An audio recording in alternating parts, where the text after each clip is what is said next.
Gostei moito do curso do Porto. Eu acho que este curso a Porto foi muito útil.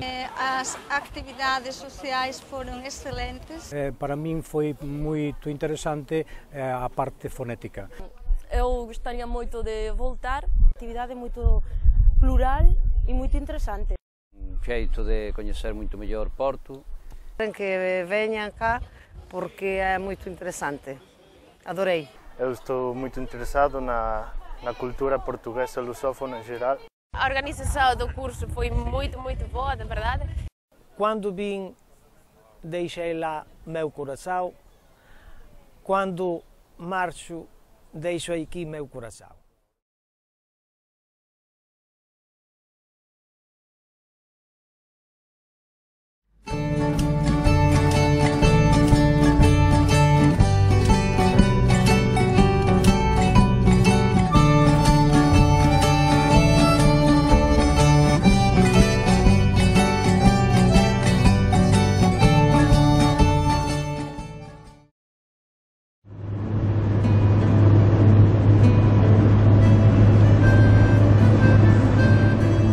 Os vizinhos mais próximos são, por vezes, os mais distantes.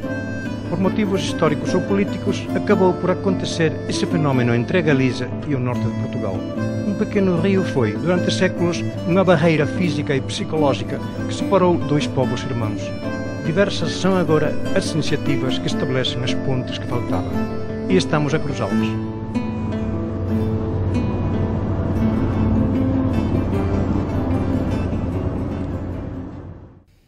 Os cursos a Porto 2011 decorreram no mês de agosto, na cidade do Porto. Foram organizados pela Associação Galega da Língua e pela ANDAIME, uma associação galega de intervenção sociocultural, depois de terem já realizado em 2010 um primeiro ensaio, uma experiência semelhante com um grupo reduzido de galegos, que também veio para o Porto ter aulas de língua portuguesa e depois explorar a cidade nas suas várias vertentes culturais.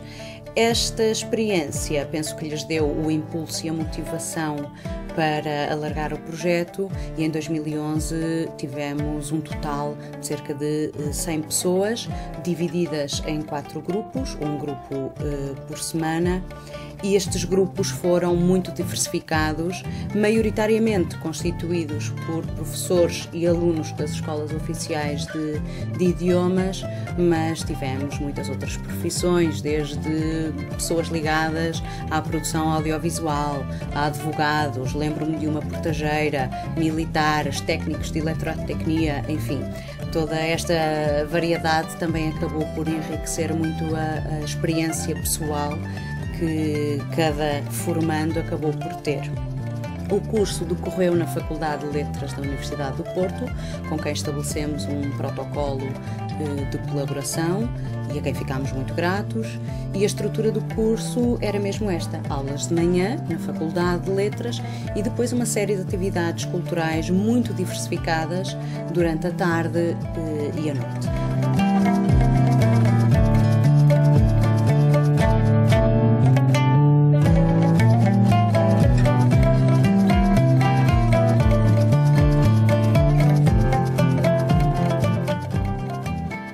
As aulas decorreram das 9 ao meio-dia e um quarto, com um pequeno intervalo pelo meio, portanto tivemos 3 horas de aulas por dia, de segunda a sexta-feira. O corpo docente foi constituído por mim e outras 2 professoras, a Sandra Sousa, a nossa professora cabo-verdiana, e a Vera Peixoto, uma leitora de português numa das universidades da Holanda.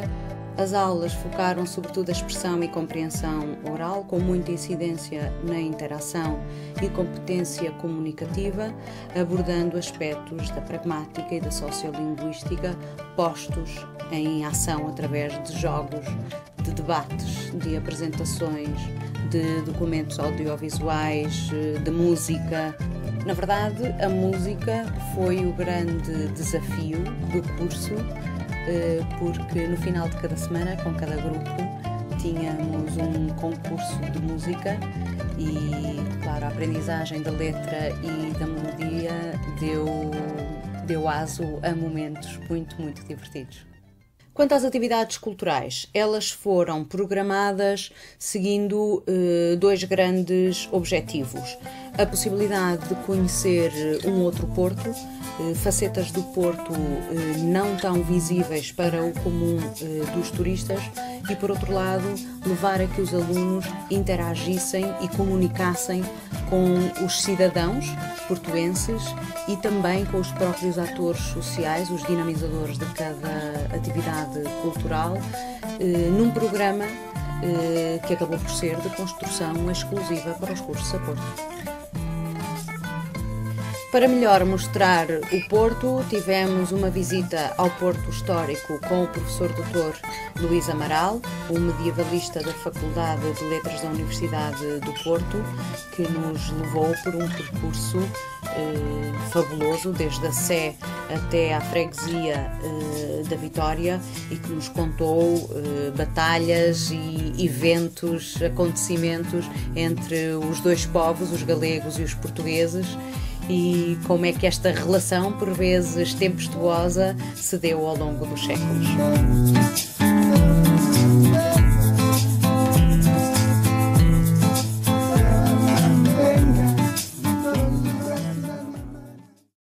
Por outro lado, tivemos também duas outras visitas menos clássicas, uma visita aos subterrâneos da cidade do Porto, que na verdade era uma visita que se fazia há uns anos atrás, mas que entretanto foi cancelada. Conseguimos a sua reabertura específica para estes cursos, tanto exclusiva para os cursos a Porto.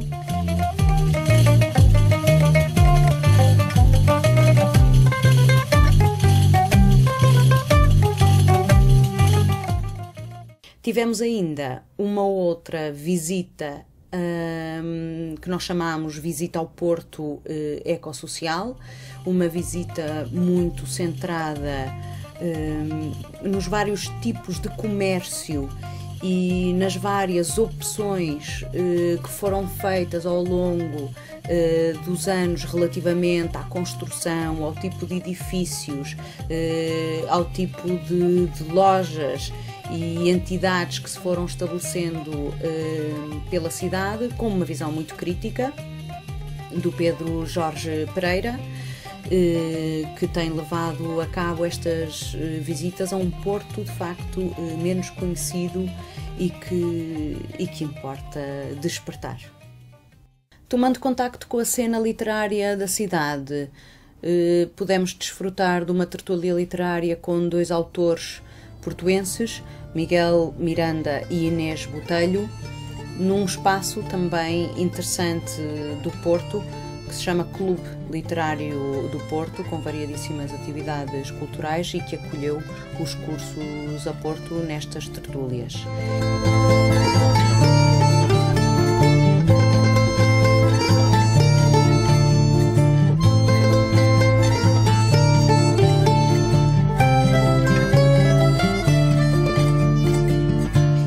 Tivemos ainda a visita à Unicep, uma cooperativa livreira que nos recebeu gentilmente com um porto de honra e onde pudemos não só comprar livros com desconto, mas também ouvir uma sessão de poesia por uma poetisa do Porto, Virgínia Monteiro.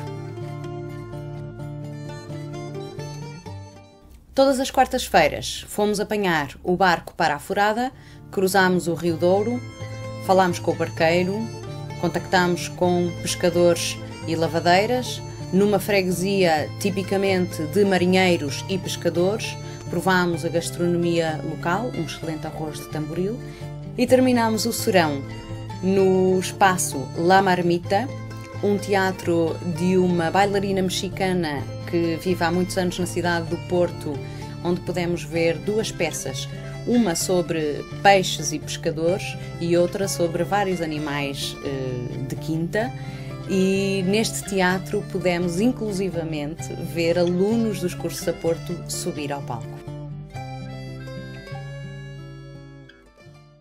Uma das atividades que mais interessou os alunos foi a visita e conversa com o Núcleo de Ação Social Escola, visita a uma escola, de facto, e a este coletivo de autogestão que reclamou um espaço público abandonado pela nossa autarquia para dar vida e voz a uma zona e comunidade que têm sido sistematicamente esquecidas.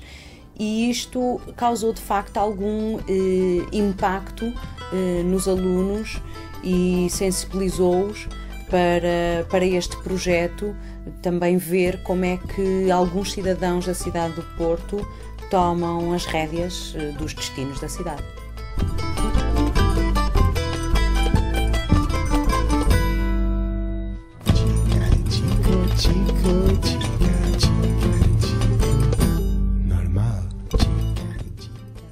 Um ponto alto da nossa programação cultural foi o encontro com 2 capitães de Abril, na Associação 25 de Abril, um espaço magnífico, que nos contaram em primeira mão os aspectos menos comuns da Revolução dos Cravos, e foi uma honra poder conhecê-los, ouvi-los, privar com eles, conversar, tirar dúvidas, falar de tempos passados e de tempos presentes e, obviamente, desse período revolucionário tão importante para a história de Portugal.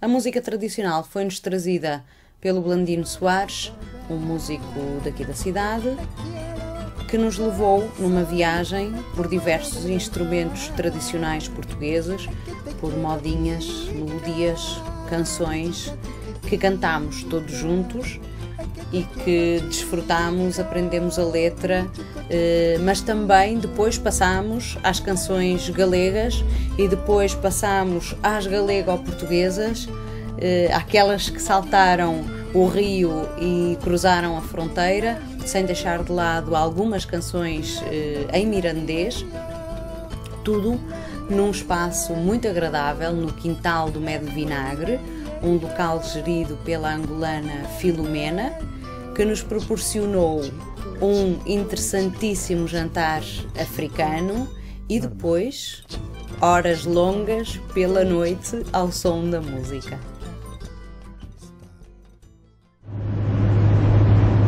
E assim se passou um mês de plena convivência, onde um curso destinado a galegos acabou por se tornar num momento de aprendizagem e enriquecimento mútuos e de reaproximação de 2 povos que, no fundo, são apenas um.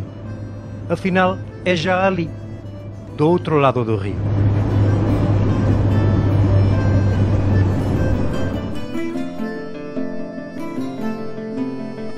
Devo dizer que um dos aspectos que mais me seduziu neste contacto com os estudantes galegos foi, tanto quanto me pude perceber, a sua vontade genuína de conhecerem Portugal e os portugueses.